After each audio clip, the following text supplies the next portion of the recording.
what it does not mean. What our purpose was and is, and what our purpose is not. One can begin to understand what the state of Judea is by beginning to understand the situation as it is now. Last week, Moshe Aaron, the foreign minister of Israel, speaking before the Knesset Committee on Foreign Affairs, told them, we need not adhere to long-held positions. We need not be stone walls. For that he was praised openly, profusely by Yossi Sarit. If Yossi Sarit praises you, you know you must be doing something wrong. And if the Jerusalem Post praises you, you had best sit back and say, where have I gone wrong? And if your name is Moshe Aaron, not only of Likud, but of Cherut, not only of Cherut, but of Beitar, and that says a great deal about the glory that once was and is long since gone. Last Wednesday, Yitzhak Shamir appeared before soldiers in Shechem, and he stated, there will be peace because we will find the compromise between what our heart wants and what our head tells us must be. And that is another tragic and not so subtle hint as to the readiness and the willingness of this government to compromise.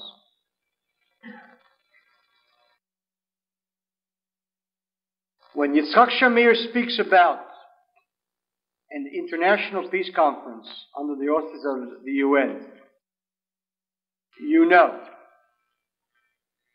that the beginning of the compromise is at hand. And when his top aide, Yossi ben Aaron, gets up and speaks of a confederation between Jordan, Palestine, and Israel, you know that we are in deep trouble. This is not Shimon Peres. This is the Likud. And when they speak about elections for mayors in Judea and Samaria, the West Bank, you know that compromise is before us. We are paying the price for 21 years of a failure to annex the territories. It is we who created a vacuum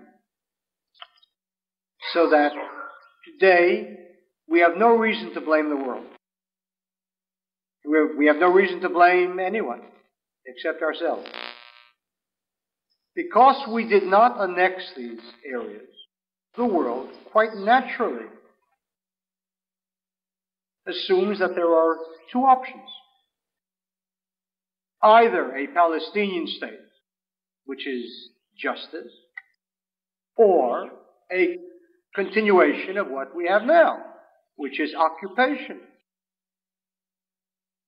That's the natural and logical concept that emerges from the fact that we have not annexed these areas.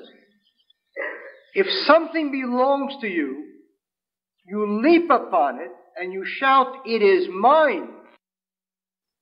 You do not say autonomy. Autonomy means it's not yours, and if it's not yours, get out. You're a thief.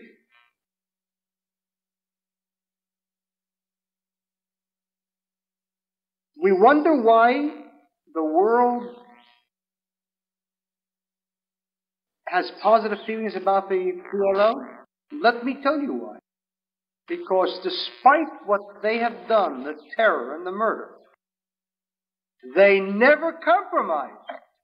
They always said, it is ours. And when someone hears someone say, it is ours and I don't compromise, and the other party says, well, you take half and I'll take half, he says, that is the honest person, and that is the thief.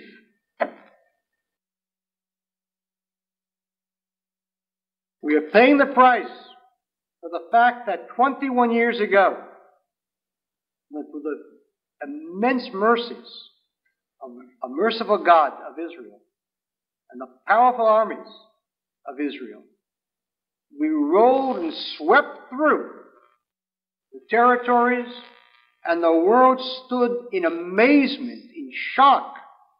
And had we annexed the territories on that day, the world would have said nothing.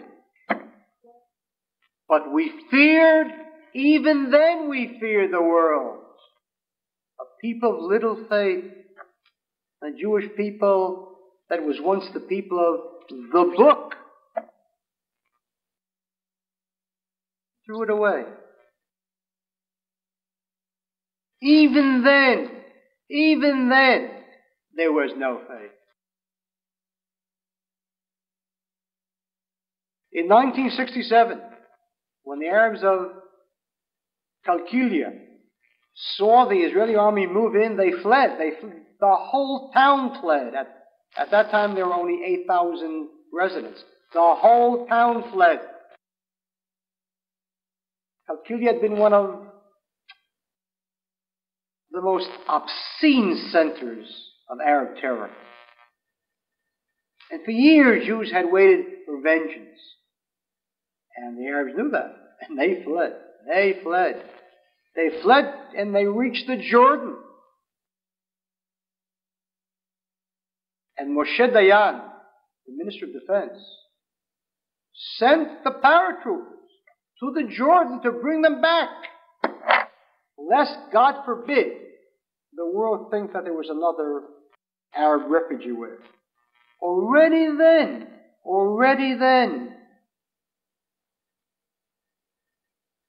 I remember a number of years ago, I was in Los Angeles. And I met Pat Boone. Pat Boone is a fundamentalist Christian. I don't laugh. I wish that Jews believed as he believes. I wish that Jews believed in their faith as much as he believes in his faith. I wish that Jews believed in God the way he does. And he told me the following story, which is to our shame, to the shame of the Jewish people. He said, 2 weeks after the 6-Day War, I flew to Israel. This is Boone speaking. And they took him to the Golan Heights. And he went there with Bar-Lev, who was now the Minister of Police, at that time was the Assistant Chief of Staff. And Bar-Lev showed him, and only those people that were there at that time could appreciate the immense miracle of capturing that area in one day. Ringed with fortifications. There was only a one-track road, and the Israeli tanks could only go one at a time, and they were down below and had to go up. And the Syrians were firing down at them. And they took this in one day. And Boone said to me, I turned to Bar-Lev and I said, my God, it's a miracle. And he turned to me and he said, what miracle? We have a great army. That's the tragedy. The Christian who became a Jew, and the Jew who became a Christian. Moshe Dayan opposed the capture of the Golan Heights because the Russians had advisors there. And he said, if we kill Russians, then the Russians will come in. The troops outran his orders, and Russians were killed. And the Russians didn't come in. And this tremendous fear. There always was a fear. What will the world say then? And so we threw away this golden opportunity. And at that point, a policy was decided, a policy of no policy. We will neither annex nor give up land. And all we have to do is raise the economic standards of the Arabs on the West Bank, and they will be happy Arabs. It takes a certain kind of a mentality rooted in contempt for human beings to think that if we raise their living standards, they will become good Arabs.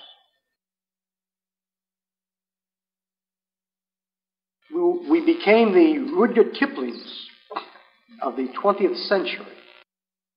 Lo the poor native, and we shall raise him up, and then he shall be grateful unto us.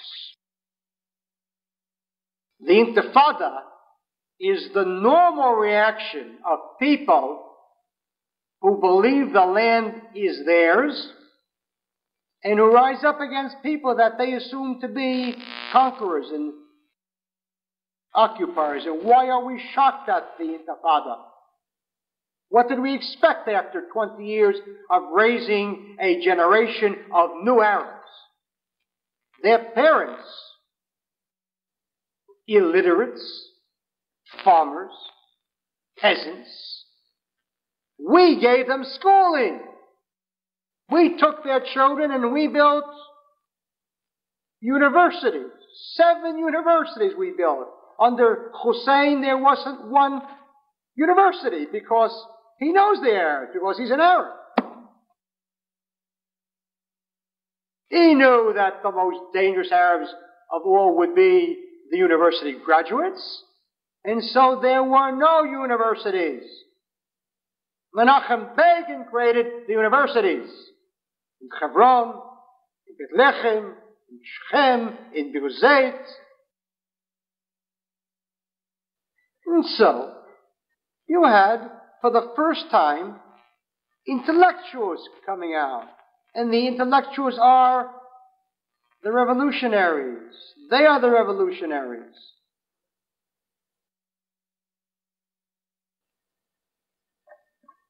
And so there is an intifada, which is now going into its 15th month. Every 2 weeks, Shamir comes out with a statement, the intifada do'ich, is dying out.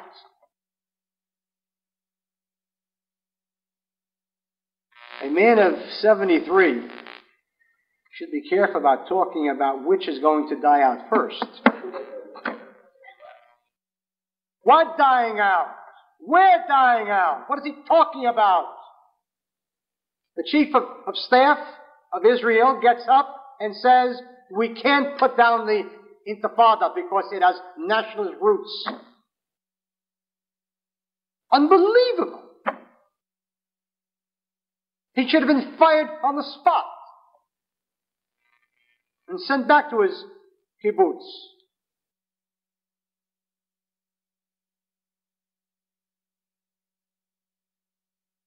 What do you think every Arab thought when he heard the chief of staff of the Israeli army stating, we can't put it down? Do you know what that meant to the Arabs? Do you know how the ground was laid by that statement for the death of how many more Jews?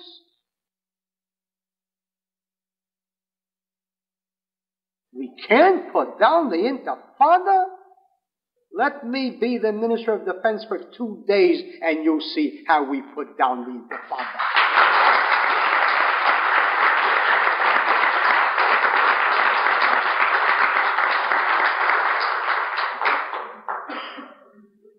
So what has happened because we have not annexed the areas?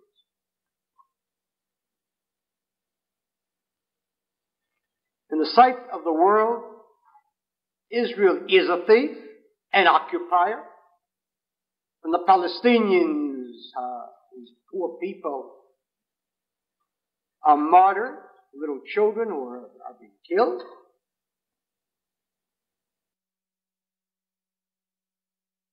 Because we have not occupied, because we have not annexed the areas, instead, they are ours and they are now part of the state of Israel.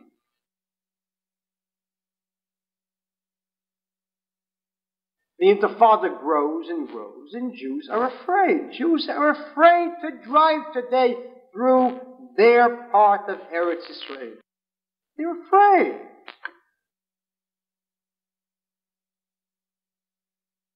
A taxi driver, 2 weeks ago, shot to death near Emmanuel. He died several times. He was killed several times. The first time he was killed by the Arabs who killed him. The second time he was killed by the army and the police that suddenly said he has a criminal background and we're checking into the fact that he may have been killed by Jewish criminals. The outrage, the obscenity. And he was killed again when his family tried to put up a memorial for him. And the army came and ripped it down.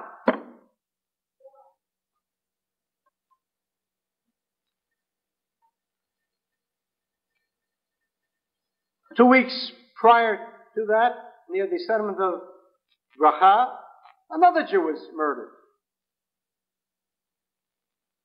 32 years old, left a wife, 3 children. The wife is pregnant with the 4th child.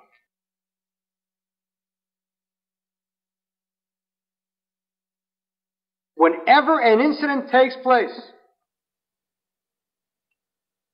within the territories, the first thing the army does, the first thing is immediately go to the nearest Jewish settlements and seal off the settlements to make sure that no one comes out to take vengeance. That's the first step that is done.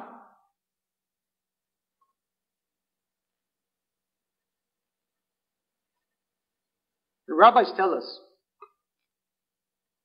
concerning the law and the Torah, when someone finds a dead body in Eretz Israel, we don't know who the murderer is. And the Torah says that the elders of the nearest town must come out to the body and they must make a declaration. Yadeinu lo shafchu et adam hazeh. Our hands did not have a share in the shedding of this blood. And the rabbis ask, did anyone think that the elders had a share in the shedding of this blood? Why the declaration? And they answer, they declare, we did everything possible to ensure that this would not happen. You think that the government of Israel can make that statement? They have a share in the shedding of the blood of each and every Jew.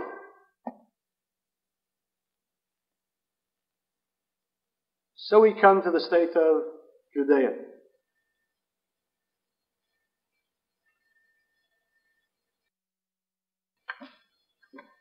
The land of Israel belongs to the Jewish people entirely and to no one else. That's the first point.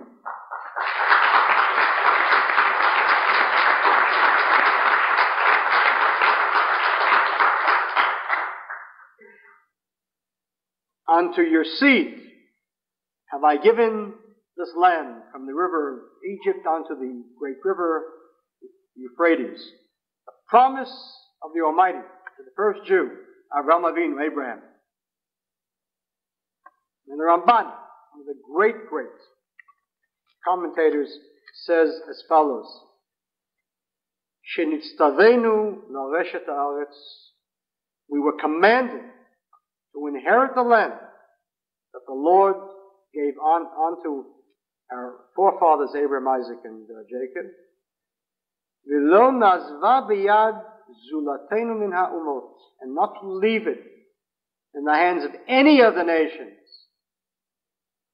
V'zeu she'achachamim korin otam milchemet mitzvah, and this is what our rabbis call an obligatory war.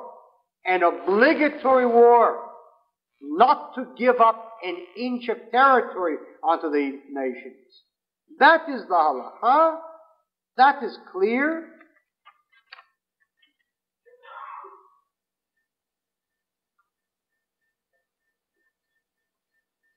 The vacuum that has been filled, that has not been filled, is being filled today by the PLO. And so we declare, we do not want two Jewish states in the land of Israel. And we appeal to the state of Israel to annex the territories so that there will be no need for a second Jewish state. We do not want a second Jewish state. But if the state of Israel will not annex the territory, despite the fact that we do not want two Jewish states, there will be a second Jewish state to ensure that there will never be even one Palestinian state.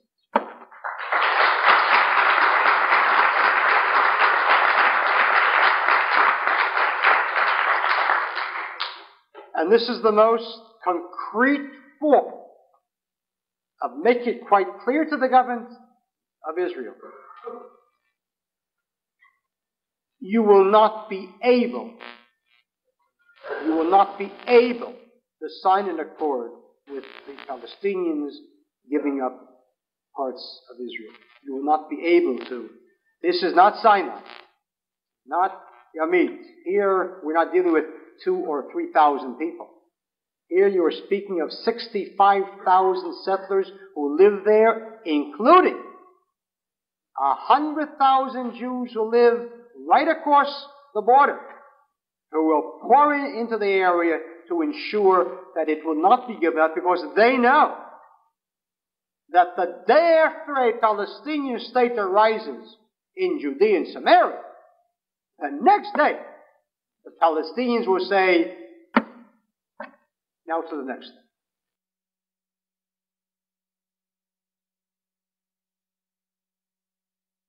We do not want a second Jewish state. But there will be a second Jewish state if that is what it takes to ensure that there will not be a Palestinian. And so last Wednesday, the first Zionist Congress for the state of Judea was held. Originally it was meant to be held in Kiryat Arba, near Hebron. But because of pressure by the government and the army on the local council, they canceled a signed contract with us. And so it was held at the Sheraton Plaza in Jerusalem. The fact that they didn't cancel under pressure is probably the greatest proof of what a terrible tourist season this has been.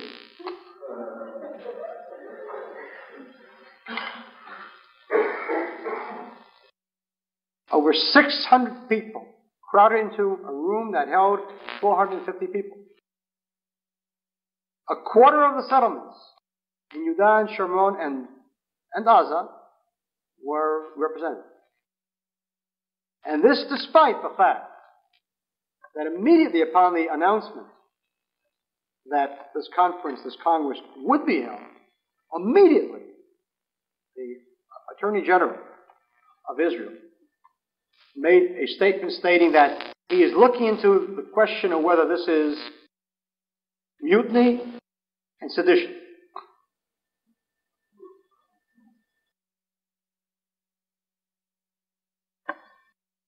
that deserves a certain special prize for chutzpah.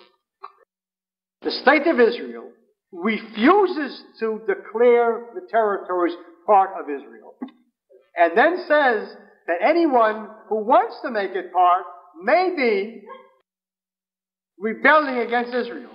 That really takes a special kind of mind, the Bolshevik mentality. I don't know with whom he thought that he had dealings. He certainly didn't backpack away, last in the world.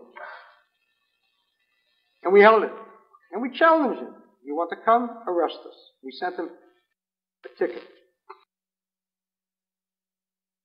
We created a special flag, which is right there.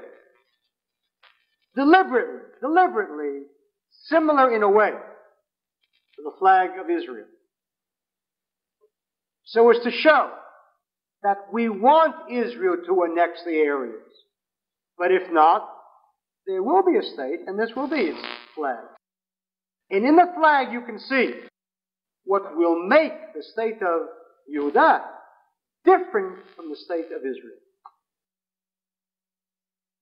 A menorah, a candelabra, representing Judaism. On the face of the lion, which was the symbol of the tribe of Judah. Gur Aryeh Yehuda. There is the verse. Judah is a young lion. This state will not only be a state of Jews, it will be a Jewish state.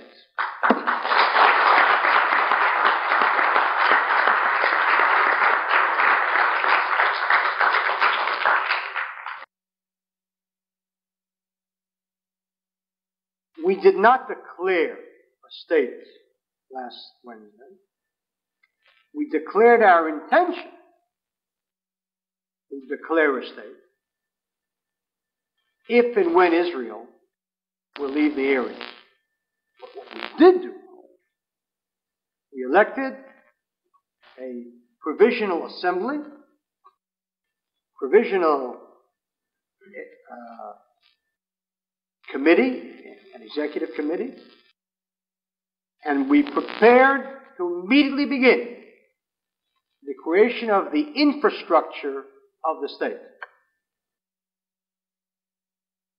A census is being taken now in all the areas. We're signing up people to become citizens. This is identity card of the states of Yehuda. It's an identity card. People who become citizens will vote. We are looking for an election within 6 months. An election in each and every settlement for the establishment of a permanent assembly and a permanent executive. We have established shadow ministries, finance, education, and defense. We will not have any confrontation with the army of Israel. Never. There will be no confrontation with the army of Israel. We are not about to go to a civil war. A civil war is what the leftists want. We will not accommodate them. Just as when the British occupied the land of Israel, a shadow army called Haganah was formed. It was illegal, so the British said. But it was there. It was an infrastructure that was there so that when the British left and the Arabs attacked from the Haganah came the army of Israel. That is exactly what we are doing in Judah. An infrastructure, weapons, training, not, God forbid, against Israel or its army. But should the army leave, there will be another army, another Jewish army, to meet the Arabs. The army of Israel is not in the territories to protect us from the Arabs. Far, far from it. They are there to protect the Arabs from the settlers.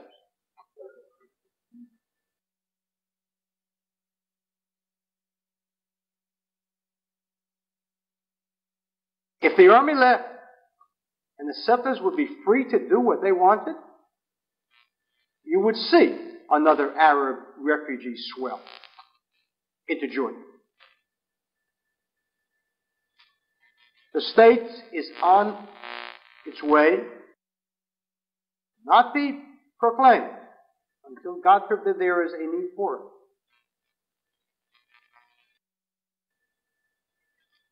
Time, tragically, is on the side of the states of Judea. Tragically. On the one hand, the Arab problem will grow and grow and grow, thanks to the Jewish problem. Thanks to the Jewish problem. One sits in Israel and watches a country falling apart, committing suicide. 2 weeks ago, at the Megiddo prison, at the Megiddo Junction, 5 miles from Afula, in Israel,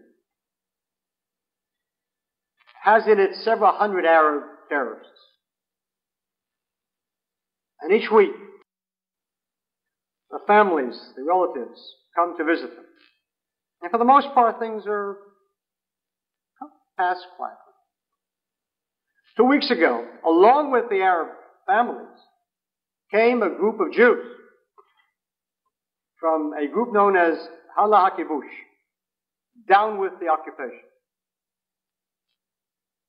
And listen to the sickest story of many sick stories.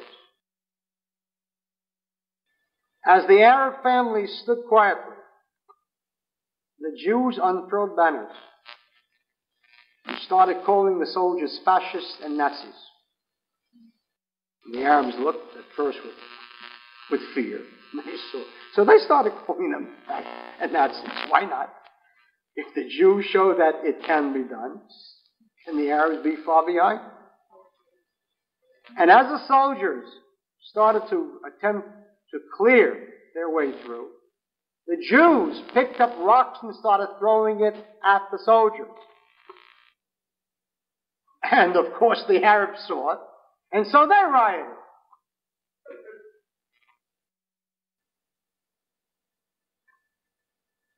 Every Friday, in every major city in Israel, the women in black come out. The women in black.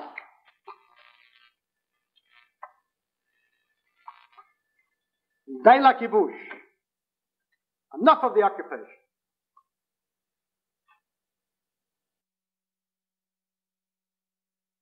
There is not one Arab in any Arab land who on any Friday or Saturday or Sunday or Monday comes out and says, let's have peace with Israel.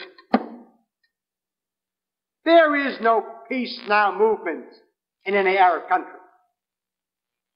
There is no movement that condemns its government for not wanting to have peace with the Jews. It is a specific Jewish sickness which tells a great deal about the psychopathic results of a galut, of an exile of 1900 years. We have become an abnormal people.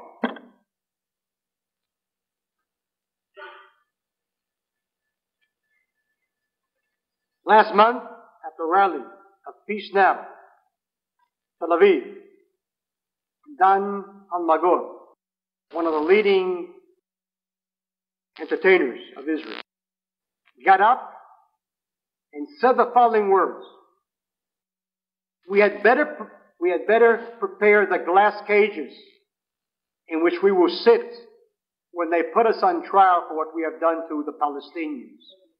What an obscenity! What an outrage! What a sick human being this is! The comparison to an Eichmann, to Nazis. What a sickness this person is. And for all the Jews of Israel who are upset and said, how can you compare Jews to Nazis? That is how God punishes people who sat by quietly when they compared us to Nazis and were silent.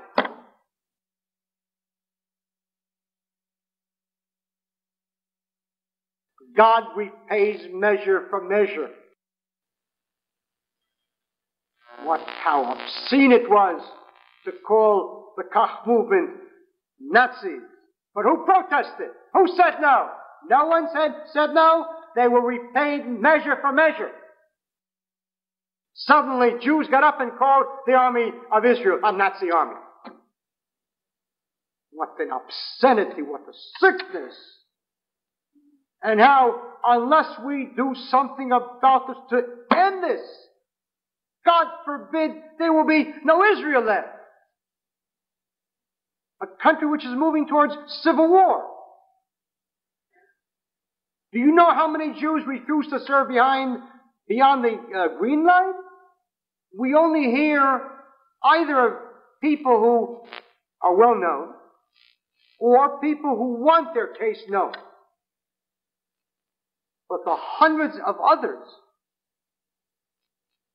anonymous people,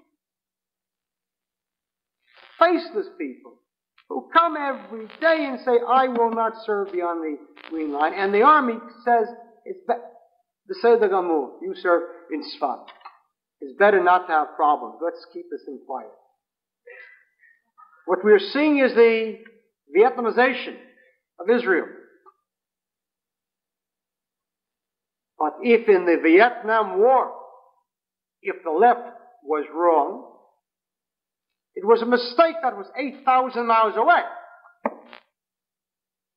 If the left is wrong today in Israel about the territories, it is a tragedy that will sweep away Israel too. They're destroying our young people. As it is, the secular Sabra doesn't know who he is, what he is, and where he is, and why he is. As it is, he's an escape. Never. No identity as to who he is. That's in the best of times. And now, on top of that, they take this poor fellow and tell him, you're a Nazi. You kill children. Yesh Gvul, another group, there is a limit. There's a limit. Believe me, there is a limit. There's a limit. Hands out to all soldiers a booklet telling them how not to serve. This is what's happening today. We are poisoning the souls of our youth, feeding them guilt and self-hate. It is a corrosive thing. It eats away their soul. For 40 years, Israel survived a tiny state in the midst of all these lions. It survived because it was certain that it was right. It was certain of the justice of its cause. And for the first time now, the justice of its cause is being questioned by other Jews. You cannot have an army fighting properly, strength, courage, if it is convinced that it is really wrong. And on top of everything else, they take a soldier, give him a gun, send him to Gaza, and then tell him you can't use the gun.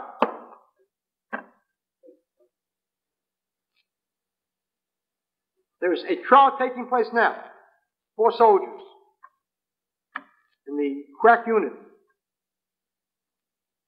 Givat. They killed an Arab. They killed an Arab. They're on trial now because it's true that he threw rocks and he threw stones at them and seriously wounded one. But since he was running away, the act had ended, and therefore you can't kill it. This is the kind of convoluted thinking, polluted thinking, which puts Jews into prison and sends soldiers into a frustration. If I don't shoot, I may be killed. If I do shoot, I may go to jail. So the best thing is to back away slowly. And that's what the Arabs see. Soldiers backing away from them. That's what they see. And that's their courage then. And this gives them confidence. And this makes soldiers sick and tired of being there.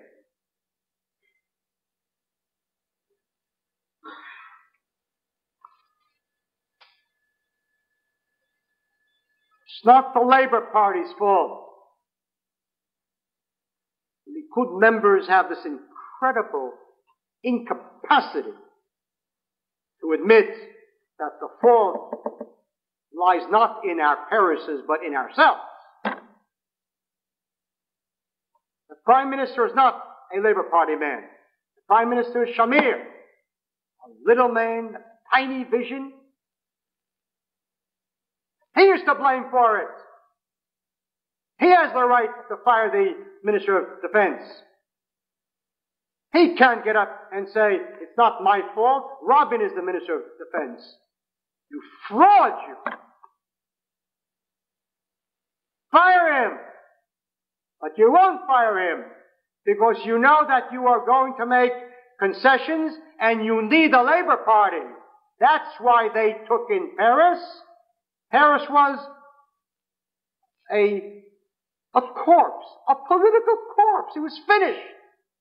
And Shamir came and resurrected the dead. Because he needed him. He knew that he was going to make the concessions, and he wanted someone to blame along with him. So he won't fire Rabin. Of course not.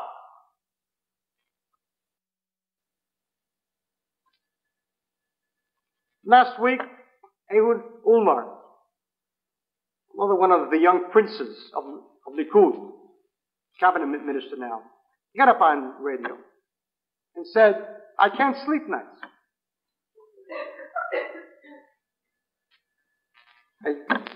I think of every day soldiers killing Arabs, and I can't sleep nights. You can't sleep nights? You can't sleep? You? From Likud? If it bothers you that Arabs are being killed, make Kahana prime minister.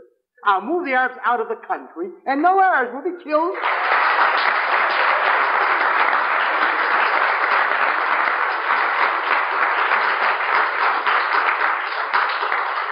And Ehud will sleep nights.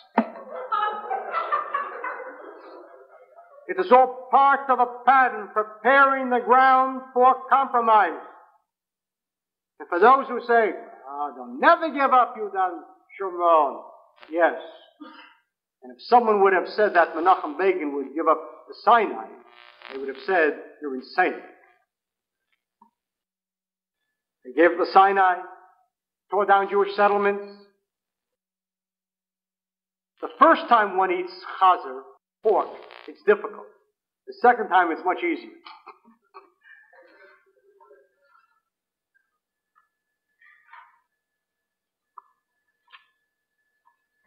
Yudah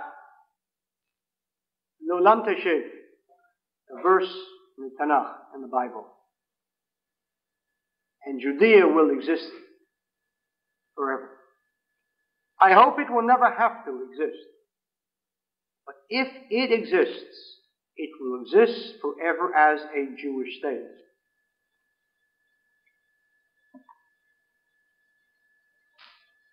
We have not much time. We have very little time. The forces within Israel are moving Israel to surrender and to disaster. We are paying a price for all the years of not admitting that the PLO represents the Palestinians. Of course it represents the Palestinians. I said that for 18 years. Of course they represent the Palestinians. What are you playing games for? To whom are you lying? To yourselves? And what happened all these years when Israel said, we'll never meet with the PLO, but we will meet with Hussein, do you know what they were doing by that? They were creating the myth that there are good Arabs and there are bad Arabs. There are moderate Arabs and there are extremist Arabs. That's the most dangerous myth imaginable. There are no moderate Arabs. Every one of them wants to wipe out Israel. But there are clever ones and stupid ones. Incredible. We won't speak with Arafat. If President Assad of Syria tomorrow morning said, let's sit down and talk, you think that they wouldn't speak with him? Of course they'd speak with him. Who's more dangerous, Assad or Arafat? Of course Assad is. For years I've said, meet with Arafat. Of course meet with him. And tell him no.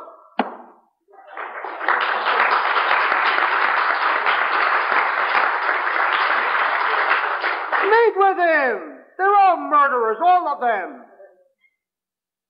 We have a certain, he's a moderate murderer. He's an extremist murderer. They're all murderers. Meet with them and tell them no, not an inch.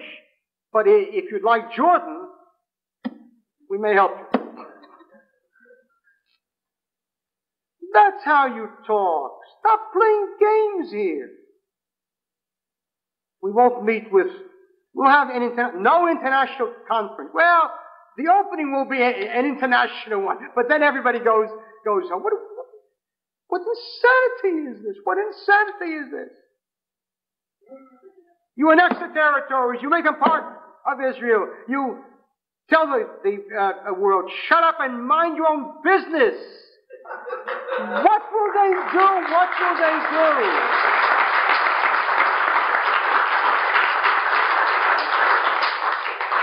Last Friday, the Kach movement demonstrated at the U.S. Embassy in protest at the outrageous handling of the Intifada in Miami. It was an outrage. It was they actually killed 2 people. It was an outrage, and they didn't even use plastic bullets.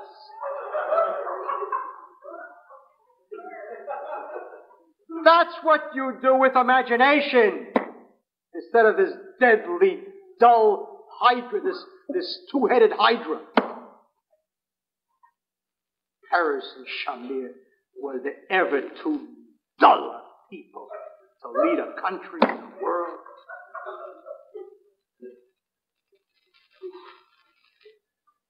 Judea is on its way. Citizenship of the state is open to every Jew throughout the world. Every Jew.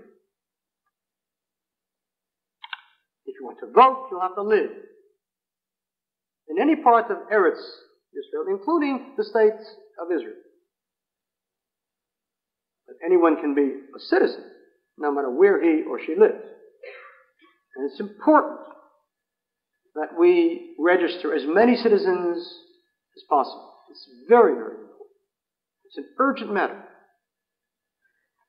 It's important that when people visit Israel, that when they enter the country, that before they show their U.S. passport, they first show passport of Judea. And of course they'll say, what Mazeh, what says to you, say, what do you mean, what's it? It's a passport. And they'll come and argue, but it isn't good. And you argue, good, argue for a while. Argue for a while. And they'll bring over the police. Mazeh, what's over here? And just speak English. Never speak Hebrew with them. Only English. That they respect. And you argue, discuss, and so on. And then afterwards, when things get a little warm, then you bring out the U.S. passport. But let this be. We're applying tomorrow to the UN observer status at the UN.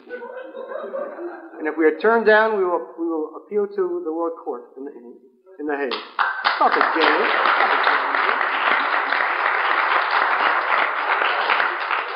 Every step that we take underlines and emphasizes again the sovereignty of Jews over that area. And we are the antidote to this terrible guilt and fear and complexes and self-hate. We're the antidote to that. Pride. Of course it's ours. No, you don't apologize for that. It's ours. It's ours. We've opened a consulate in Manhattan at 1180 Avenue of the Americas, on the 9th floor. There's a sign there, you'll see this. The consulate of the state of Iudea. You can pick up forms there to apply to become a citizen. You fill it out, send it in, or leave it there, and you'll get your citizenship card. And we're now working on the first stamps. The famous artist Nachshon in Hebron, in Kiryat Arba, is making the first stamp for us. And a state is on the way. A state is on the way. It took Herzl exactly 50 years. Hopefully, we'll never have to have one. But if we have to, it will be a lot less than 50 years. And it will be a lot more Jewish state than the one that Herzl made.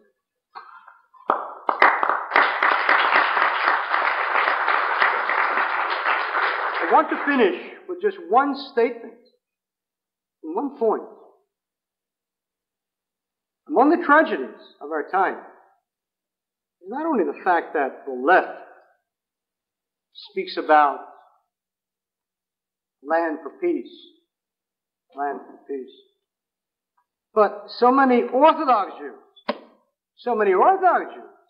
speak about the concept that to save a life, or to save lives, one must give up land. It's important that we know what the Halakha says, really and truly. Peace for land, land for peace. In the Bible we find one of the judges was called Yiftach. Yiftach Agiladi. Yiftach from Gilead. And he was the judge of his time. He was the great sage of his time. He was the Gadol of his time. As the rabbis say in the Talmud, Yiftach Gedoro Keshmuel Gedoro. Yiftach in his time was as great as Samuel was in his time. Whoever lives in his time, and if he's the greatest one in his time, we don't say, well, had he lived in this time, he wouldn't have been great. You don't compare time. So he was the judge. And in the Bible, we find that in his time, the Ammonites, Ammon, declared war on Israel. They declared war on Israel. Vayilemachamu b'nei Ammon im Yisrael. And they fought with Israel. Yiftach hears this. He's the leader of his people.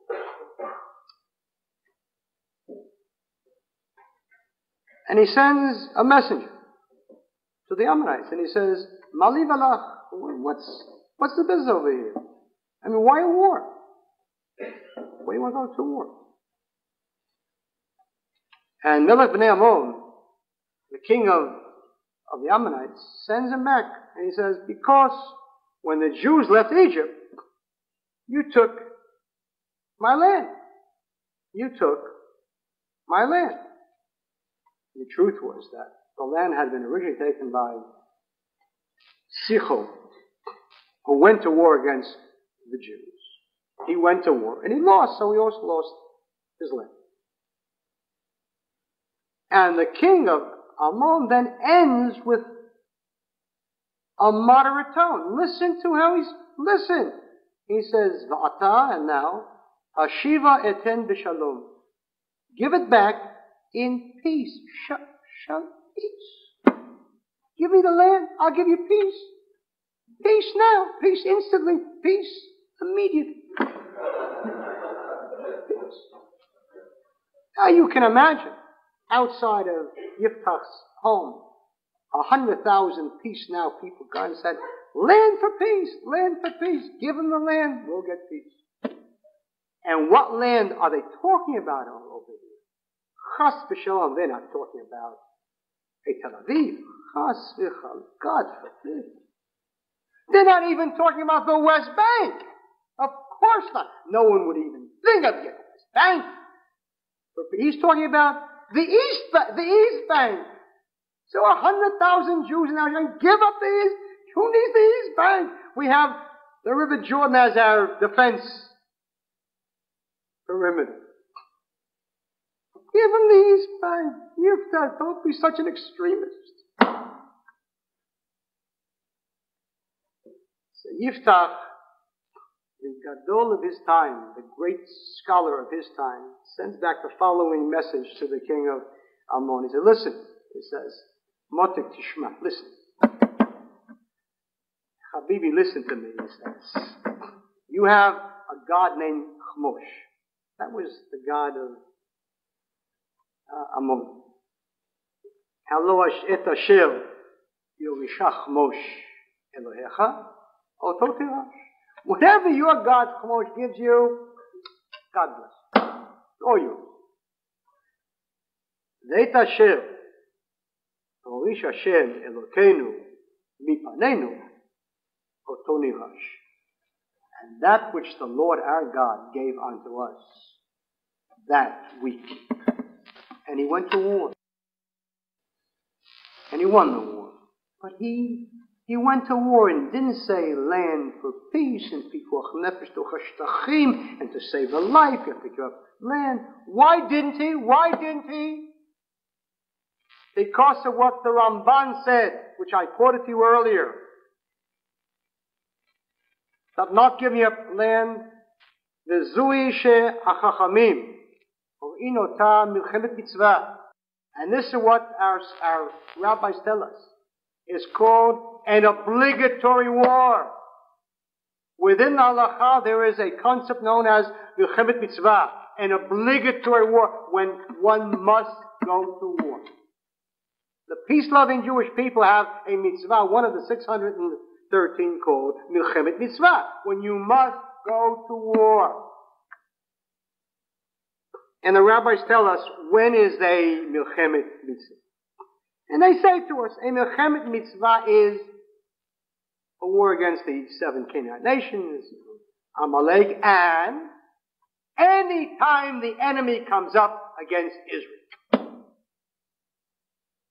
That is an obligatory war.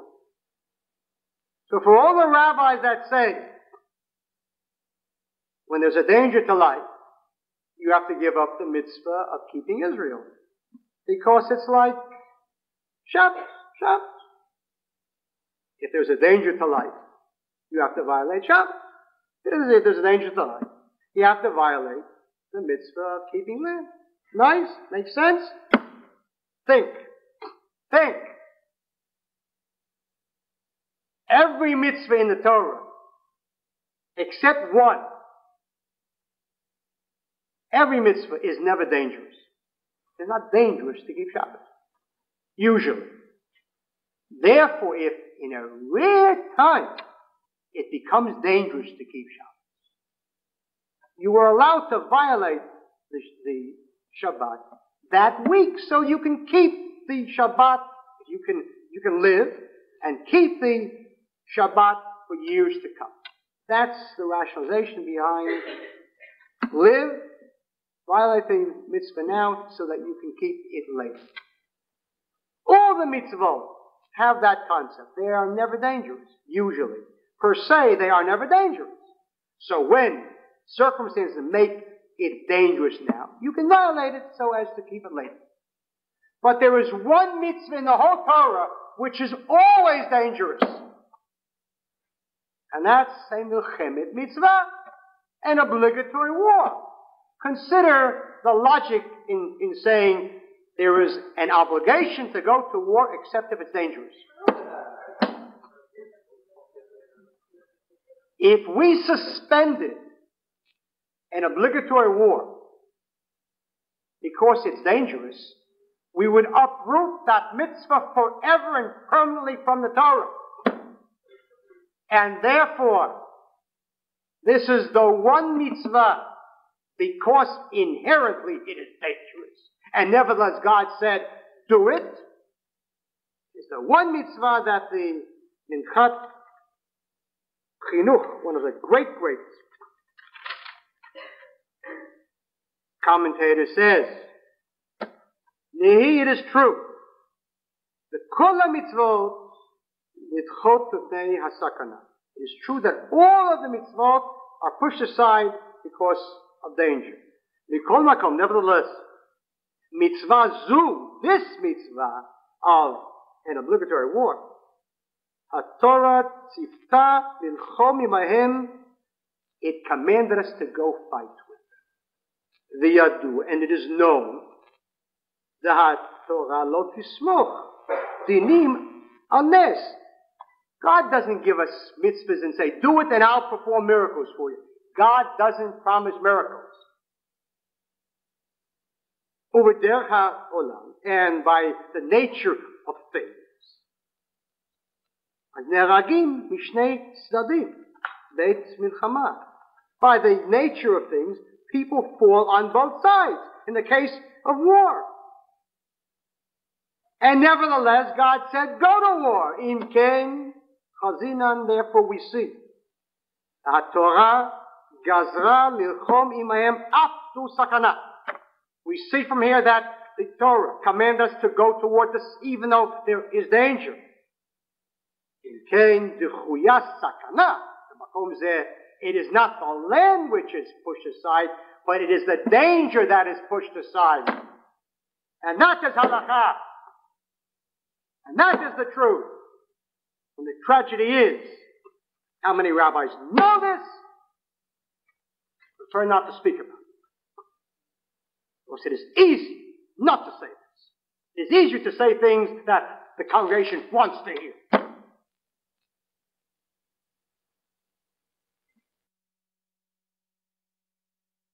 If we would have faith in God, we would have brought the Messiah years ago. If we would have the kind of faith in God that we have in George Bush, the Messiah would have come years ago. Unbelievable people that daily praise and says, Almighty God, who is powerful and strong and mighty and can do everything, but we better give in to America because otherwise George Bush isn't going to help us. How many times have I said, people that once believed in the burning bush now believes in the George. And what that says about the Jewish people and its descent from Sinai, how we have fallen. The Jewish people always goes with faith in God and a strong army. That's the Jewish way. That's the Jewish way. And so on the one hand we have a Bar-Lev who says, strong army we have, and God plays no part. And then there are Orthodox Jews, everything we're sitting davening, but we don't need army. That's not the Jewish way either.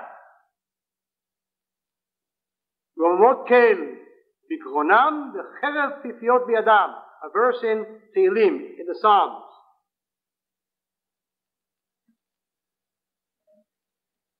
The praises of the Lord in their throats, faith, and a two-edged sword in their hands. That's the Jewish way. That was always the Jewish way.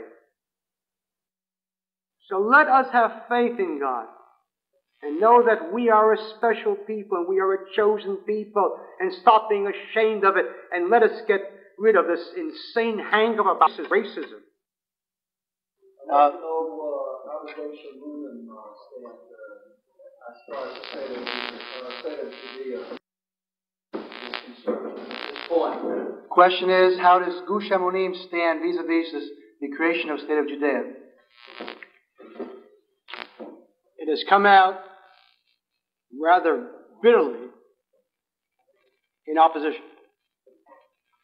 In opposition. Now, members of Gush Emunim, of course, differ in great measure from their leaders. The problem is, and this is something which every Jew has to contemplate very, very carefully, even the most radical group runs the danger of becoming an established group. There is no longer any Gush Emunim. There is now an official body called Amanah. And their salaries are paid by the government. The moment you take salaries from the government, you're finished. You're finished. You're finished. Don't take money from them. Junkies, pushers, always are ready to give you the first shot free. And then when you need it, it's hard to break the habit. And that's the tragedy. We invited every one of the Gush Emunim leaders, everyone, to take part in this thing. As leaders of it. And they refused. Everyone, not one of them showed up.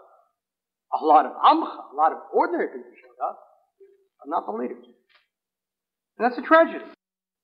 That says so much. Evan, what are we doing if not trying to save them? But the difference is, but then our power will be eroded. This is the way it is. Our power will be eroded. Your power won't be eroded. Come on in and take it over. So the tragedy is they have come out openly in opposition, and bitterly so, and have thus given immense comfort to the left. In Haaretz, they play in the newspaper Haaretz, they played up on page 1 the attack of Gush Emunim on the state. Naturally, it's just so.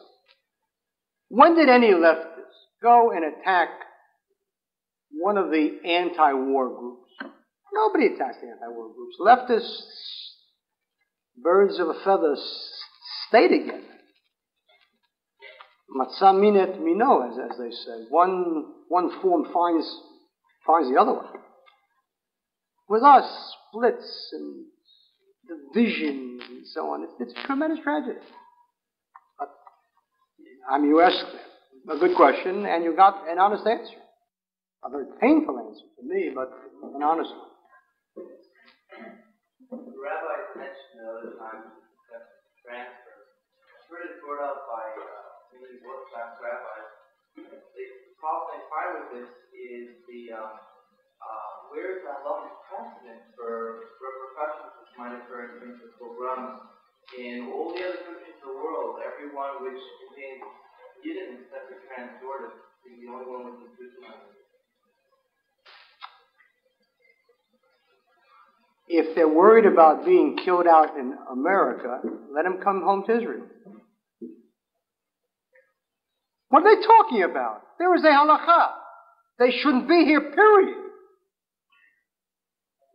All these rabbis. In what Arab states? There are few Jews left in Arab states. In Morocco, there are Jews who stay there to make money. They can leave tomorrow morning. In where? In Libya, there are no Jews left. And where? There are no Jews left in Libya.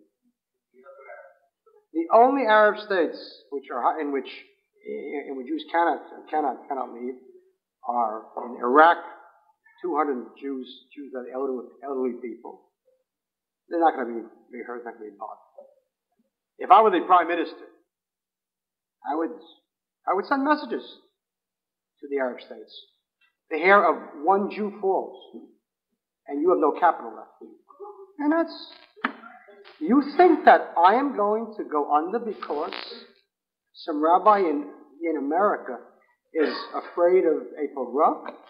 Let him pick himself up and his yeshiva and his synagogue and come home where he should be in the first place.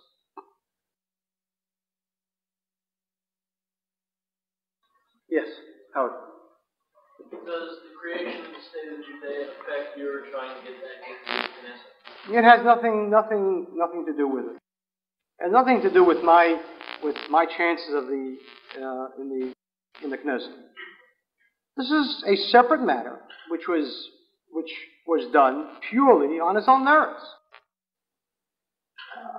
As to my going back to the Knesset, well, as I mentioned the last time, we will at the proper time, when the Knesset election looms, change the name and see what happens there. I'm not so sure that that's even relevant anymore. I want people to think carefully. Think carefully. What if we would have run in this election and gotten our 10 seats? We would have gotten our 10 seats and been the third largest party. What would have happened?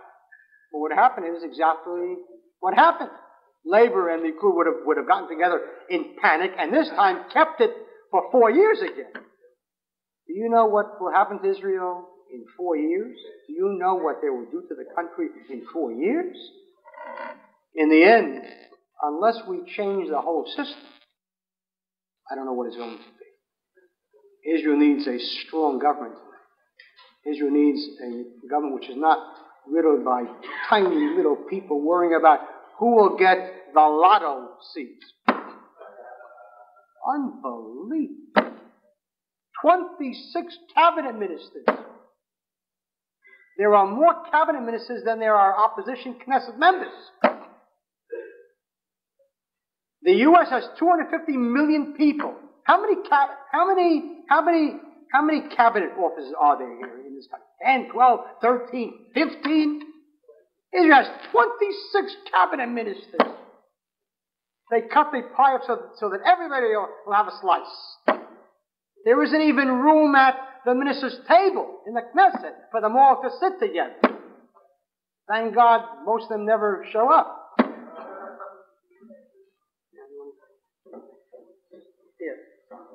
Two quick questions.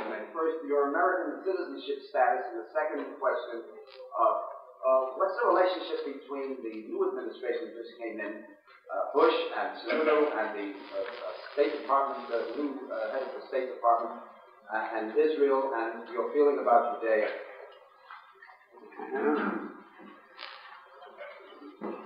Let me answer your first question. My citizenship status is still up in the air. It's in the courts, and the trial has not yet been set, or the hearing has not yet been set. It will probably be sometime in March in district court in Washington, D.C. Until then, I have problems entering this country always. I'm here on Chesed now, so that I can consult with my attorneys. It's not an easy matter. There's no question that what is happening is that Israel's hand is in this.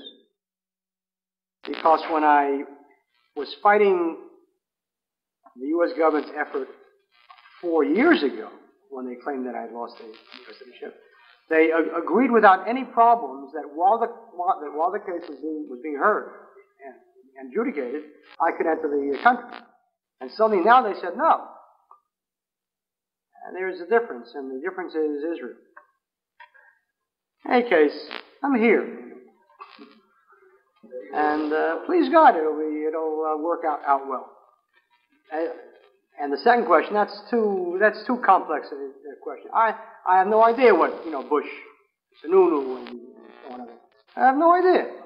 But as the Talmud says, respect him and suspect him.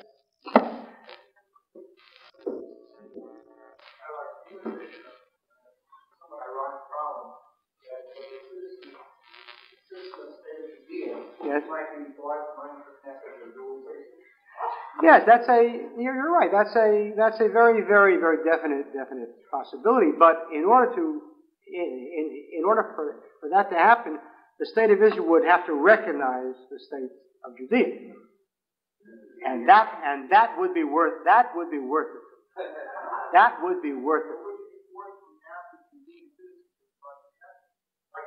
No. I think that, first of all, it's such an academic question. You would never recognize this thing. Would never recognize it. It would simply say there is no such state, and thus there is no such citizenship. But if they did, I'd be a very, very happy man. Very happy. Yes, ma'am. I just want to add, since Israel is so dependent upon the United States financially, how long is the United States? There it is, hit a grand slam. There's the volume on it. That's the best question. No, it isn't best. It isn't Hit it over the wall. It's the most common question. The question is one asked by everybody. It's a very, very natural question on the part of Jews who have been so brainwashed by Israel needs America. So my God, what's going to be? If I were George Bush sitting in this room now and I heard that question, that would be an invitation to me to pressure Israel.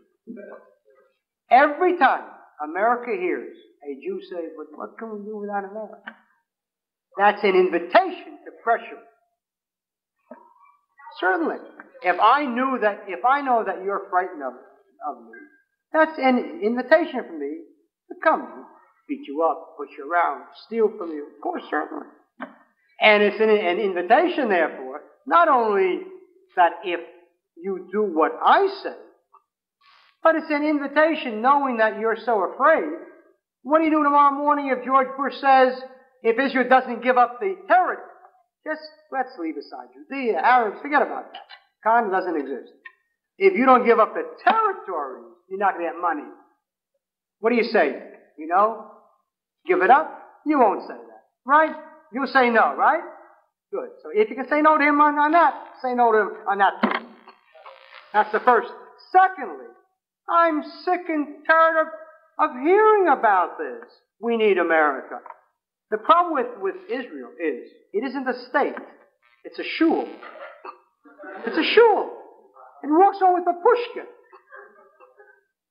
American money, UJA, German reparations. What is over here? What normal country lives off other people? The best thing in the world, alavai, that we should have the resources that they have. Alavai. What normal country does that? A normal country learns to work hard. And if Jews worked as hard as Arabs worked, it will be a totally different ballgame today. Jews have got to learn to work. And Jews have got to learn that Israel needs free enterprise, capitalism, private initiative. That's what Israel needs. There's billions of dollars out there waiting to pour into Israel if Israel will only say, come on in. There are wealthy Jews who pour billions into Singapore and into Taiwan and into Korea. Who would really love to give it to Israel? But Israel doesn't want it because private enterprise means that the Histadrut would have to be broken up. The bureaucrats would be broken up, and political power comes out of economic power. And so, as Shimon Peres and all the rest, the state can go under, but the party and our power stands over that. The best thing now that would ever happen to us would be if America cut off economic aid. We would then have to stand on our own feet. We would then have to have all these changes. Instead, we're a junkie getting its annual fix every single year, and so we don't deal with the real issues, and instead we become dependent politically on America. And we become dependent psychologically on America. We need America. We can't do without America. In our program for Knesset, one of our planks was that we will ask America to phase out economic aid. We don't want it.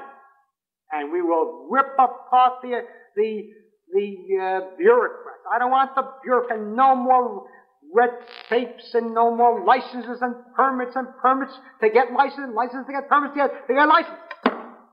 Enough of this nonsense. Let a person come in, invest, and make money, and build his factories, and give jobs, and have export, and have foreign currency, and hard currency. That's what Israel needs. And that's what Israel will have, and that also is part of this new state. And above all, there is a God. And what is wrong with us? What is wrong with us? That we who survived for 1900 years so irrationally don't understand that we survive because there is a God. And we've lost faith, and we've lost so much that is basic to us. And finally, what in the world makes you think that if we throw out the Arabs, that Americans sit all day and they think nothing except Israel, Israel. Americans don't think all day about Israel, they think about the Super Bowl. They're not interested in Israel. What are you talking about? It's only Jews that sit thinking, are they thinking about Israel? That's also part of a shtetl complex. As if we owe, what do we owe America? What do we owe America? America gives and America gets. America backs us not because we're nice. You think that Ronald Reagan backed Israel because we're nice? Ronald Reagan backed Israel because his policy was to have a strong, stable, anti-Soviet ally in the Middle East. And there was only Israel. Who else is there except Israel? Libya? Jordan? No, blow it away. Lebanon? Which Lebanon? Which Lebanon? Amal, Hezbollah, Shiite, Sunni, Druze, Christian. Coexistence? What Lebanon? What Jordan? Kuwait? Abu Dhabi? What allies have they got? The only strong, powerful, stable country there is Israel. But the problem is that Israel behaves like some shtetl beggar in Minsk. Thank you. I don't thank you for anything. You give, we give. You get, we get. That's called allies. That's called partners. And that's the way Jews have got to think.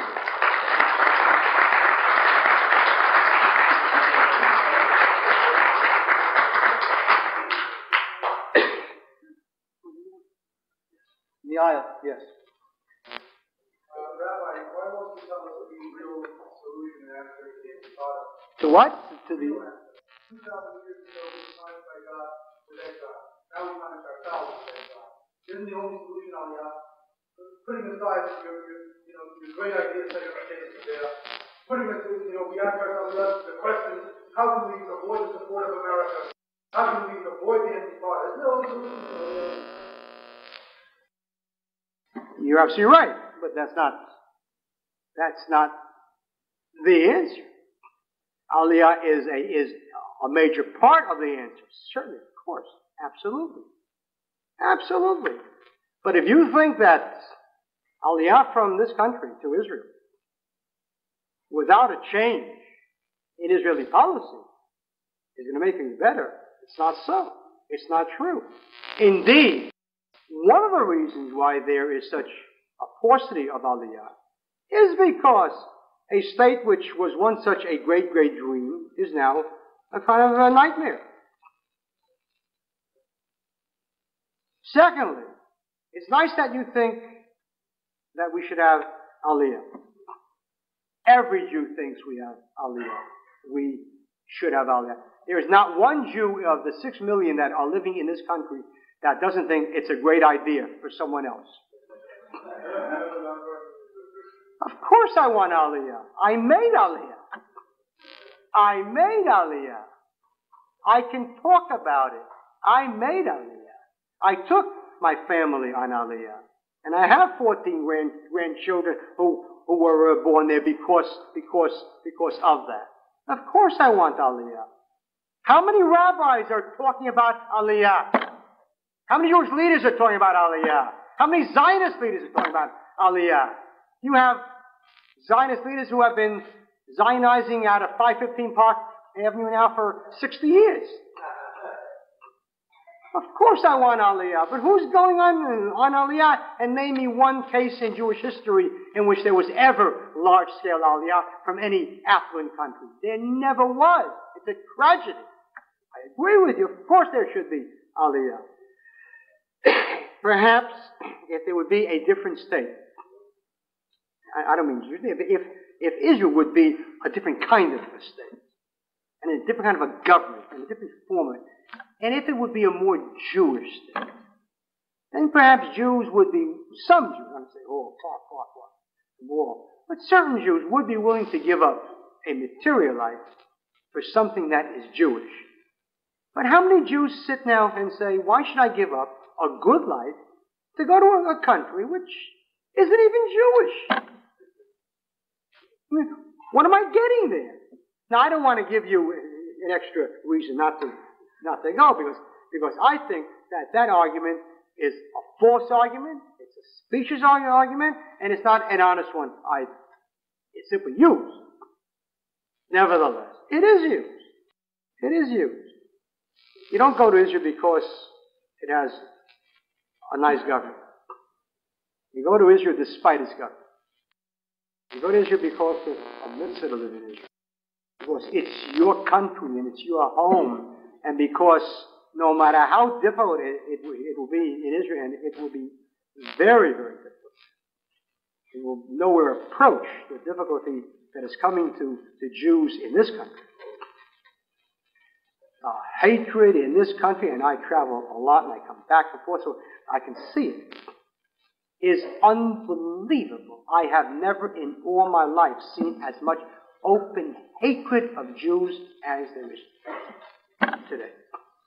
On every radio program I appear, a phone call. It's incredible. The cartoons that appear against Israel are out of streicher. These are Nazi cartoons. Real hate. So people say Jackson is a threat. Jesse Jackson is not the threat. Of course he is a threat. He's not the threat. The ultimate threat to the Jews is not a black threat. It's a white threat. They're the majority. They have the power. And all those people that sat around yesterday watching the Super Bowl drinking beer. Well, when they have beer, they hate Jews quietly. And if you mortgage their beer and their TV set, and the economic crash crashes down on them, the hatred that is in them is going to come out in a horror. So of course Aliyah, and having said all that, doesn't make any impression. Jews for a moment said, he's right. And then the moment passes. Because it's hard. It's hard to do the right thing. It's hard. And secondly, if you have a yarmulke, you can rationalize and say, who's kahana? Every other rabbi says it's okay to stay here. And that's true too. And that's true too. And that's probably the biggest tragedy of them all. Because if people can think back to the 1930s, how the overwhelming majority of rabbis in Poland told Jews not to go to Palestine, but to stay. And that was a tragedy.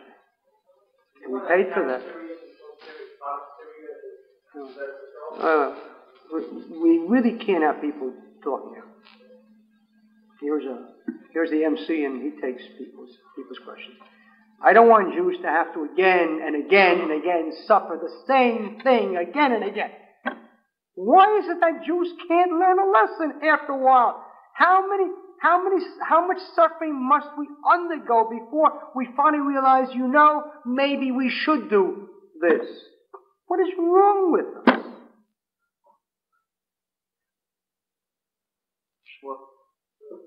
What do you think of what's going on with the U.S. taking the with Israel? What's the relation? What do you want from the U.S. and the PLO? What do you expect from the U.S. and the PLO? Every week, Knesset members go to speak to the PLO, and you're worried about America? What are you worried about America for? America is doing what comes naturally for America. America is doing what Abba even writes an op-ed piece in the New York Times telling America to force Israel for its own sake. Now, so what do you want from America? I have no complaints to America. There is no Gentile problem. There never was. There has always only been a Jewish problem. If the Jews would do the right thing, then Gentiles would also do the right thing. But if Shimon Peres gets up and with a real broad hint, pleads with George Shultz to force Israel into peace talks, what do you want from America? I have nothing against America. They are doing what comes naturally. I have things bad about Israel because everything it does is unnatural.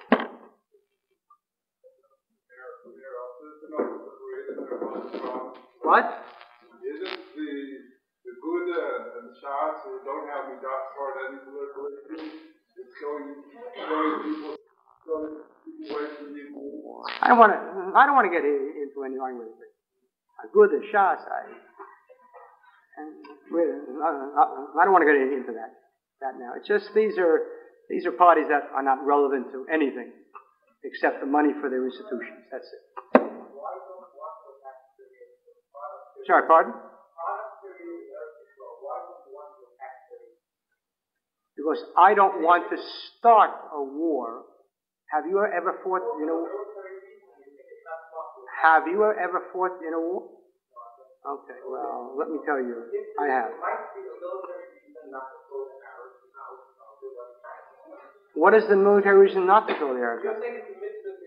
That's right. That's right. There is no mitzvah to attack Syria.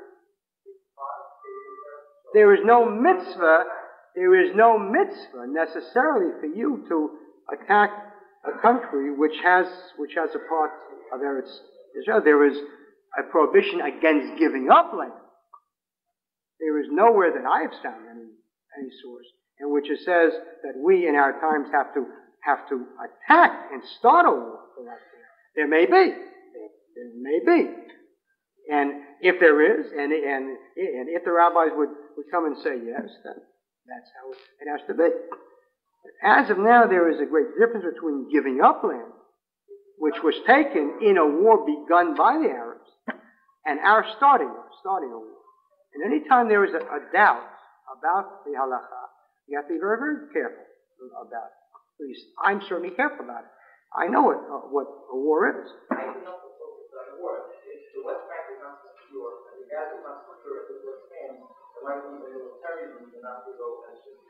It is in our hands. What are you talking about? It is in our hands. What are you? It is in our hands. You're right. So therefore, I would do everything possible to make sure that would stop. But there's a difference between that and going into an area which is not in our hands and starting a war. Now, there may indeed be a commandment to also do that. If you show me where, or some rabbi show me where, then perhaps so. Perhaps you're right. I don't know. Yes, sir, you have a question? Man in the black hat, and then you. Rabbi, I just want to ask you one question. 100 years ago, the Confederacy did hear what it sounded like the deal was to do an home rule. And my question is, the way this country built the Confederacy, what did you even do in the event that the Israeli army tries to withdraw? Well, first of all, there is no comparison possible. The South seceded from a country. Judea and Samaria are not part of Israel because Israel does not want them to be part of it. There is no comparison between states which were officially part of the country, the USA, and seceded, and then the question arose of nullification. Can they succeed? Can they secede? Can they not? And the federal government said, no, they cannot secede. But everybody admitted that they had been part of America. The question was, could they secede? Oh, there is no question of breaking away. They're not part of Israel. There's a vacuum there. Now, having said that, you can say, you're right. But nevertheless, what if the army goes in? Okay, now let me answer that question. Because anything's possible in Israel. We will not fight the Israeli army. And there's no need to. It will be an impossibility to drag away over 100,000 people. It is not possible. It's not possible. We will make Martin Luther King's tactics, we will hone it to a fine art. And it's not the Sinai, which was far, far away. Judea and Samaria are surrounded by Israel, by Jews living in Israel, who will pour in from the north and the west and the south. It's a very, very, very different thing, and that's why the government of Israel is so worried about this. But we will never, ever fight other Jews. Never. Yes, sir, and then Rabbi, I am a member of several organizations. I'm sorry, pardon? I am a member of AFSI, American Association Yes. of Israel. I'm also a member of APAC. In fact, the AFSI joined in Washington on February 1st to make a statement against the move or whatever to make fun of making. I think we would like to see it where we all sort of, I understand politics and personality. I think it's such a critical time. You ought to call, I don't know, sort of like a piece of Moscow in the same camp. I may not be as Orthodox as you, but I'm a national Jew. And I would fight for the man with the wide brimmed hat and the black sword because he's preserving a lot of part of my culture. And I would like to see us declare the peace of our own kind by the same philosophy.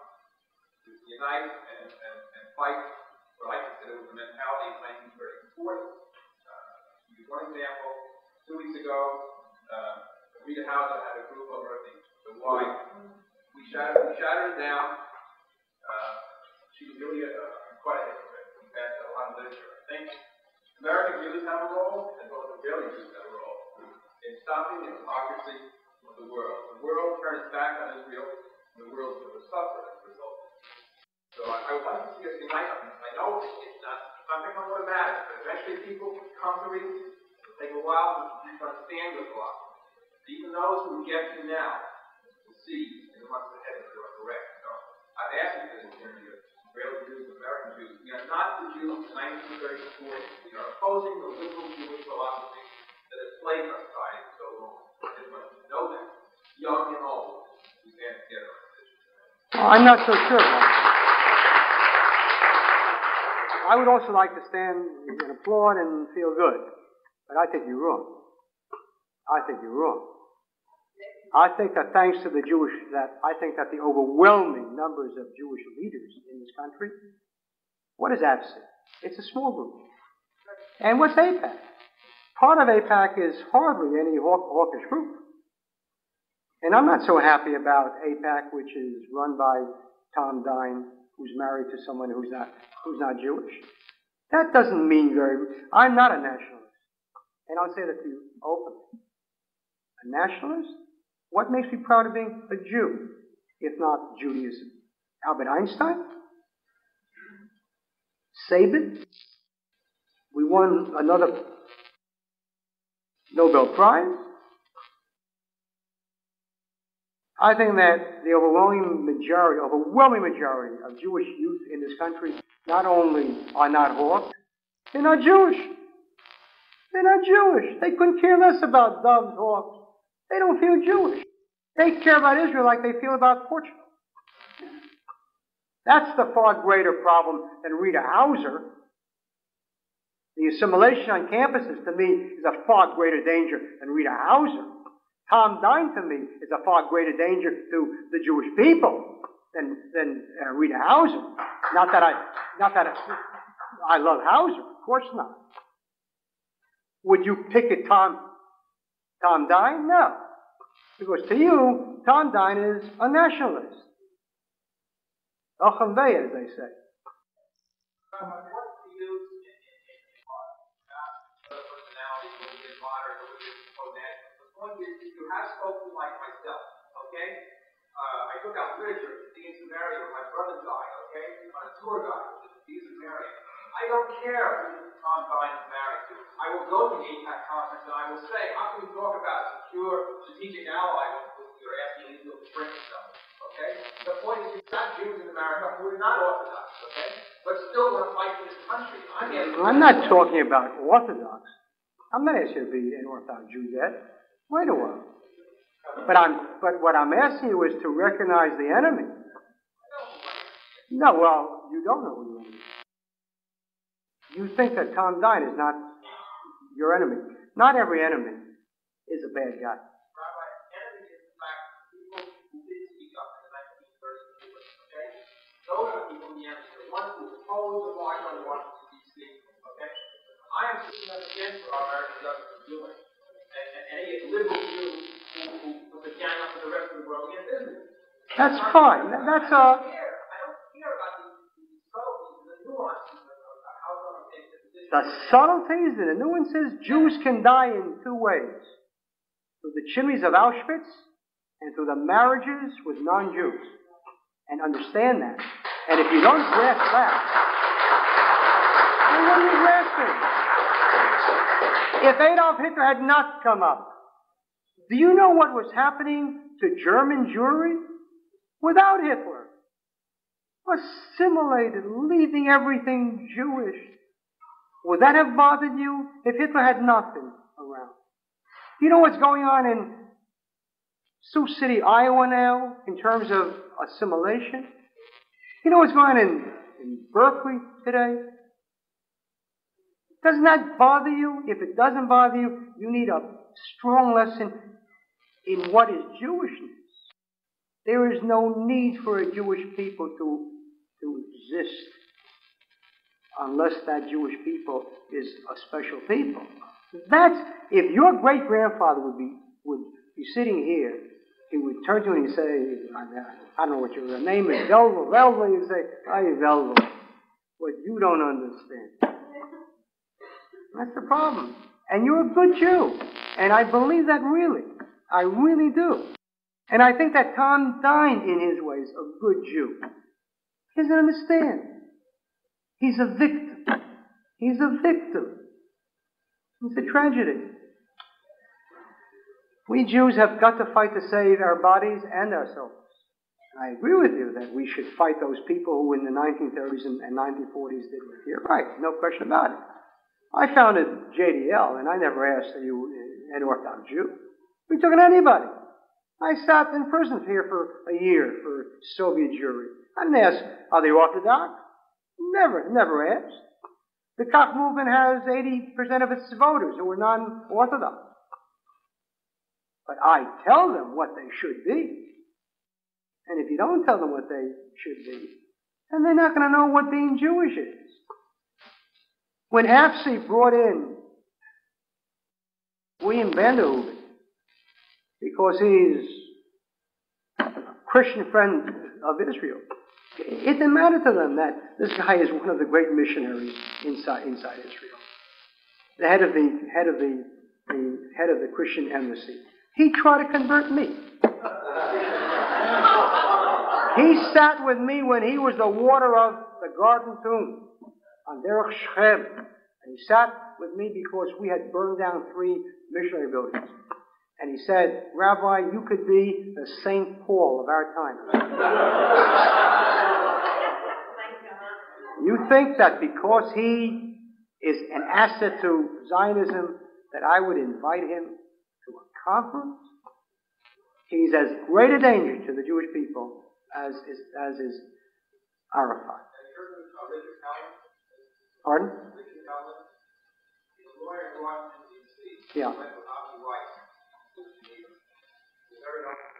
Mm-hmm. So? Oh, I'll take any Christian. I'm not against Van Hooven because he is a Christian. Of course not. He's a missionary. And that doesn't bother you. It bothers me tremendously. Our great-grandparents went to the stake and died at the funeral pyre to be Jewish and not become Christian. And I have a state of Israel that when I presented an anti-missionary bill, it was ruled a racist bill. What, are we crazy? What, are we insane? There isn't an Ulpan today in Israel that doesn't have missionaries in it. It's not an absorption center that hasn't got missionaries in it. And we allow this freedom, democracy, to hell with that. You're a good Jew, and stay that way, and never become worse, but try to become better.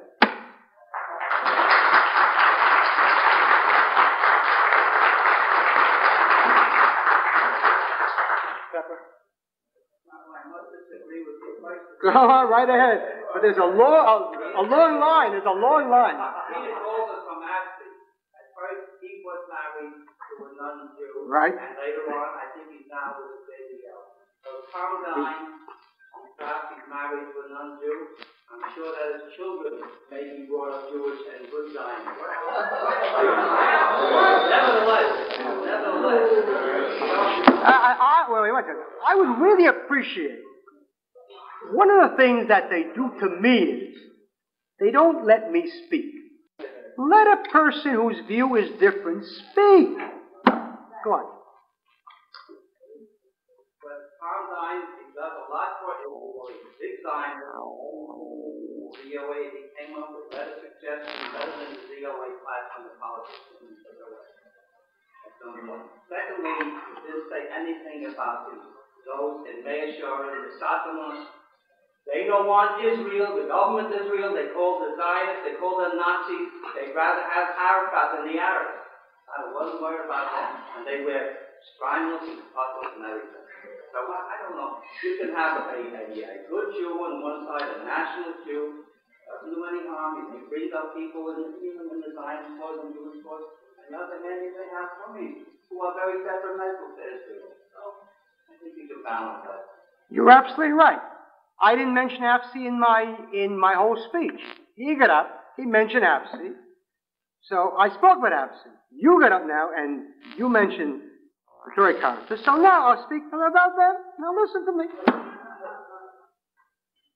Of course they're a tragedy to the Jewish people. Of course they are. Anyone who will sit and attack Israel and sit in a cabinet with Arafat is a traitor to the Jewish people, even if he has payas. Of course he's a traitor. If you see what they write about me, then you'll know what I say about them. But what does that have to do with this? You mentioned Goldman. The reason why Peter Goldman divorced his wife was because I wrote 2 articles against Peter Goldman in the Jewish press. And because he is a saint, he's a saint. He divorced his wife. And he loved her. And he divorced her because he's a tremendous Jew. And I want to sit next to him in Gan Eden.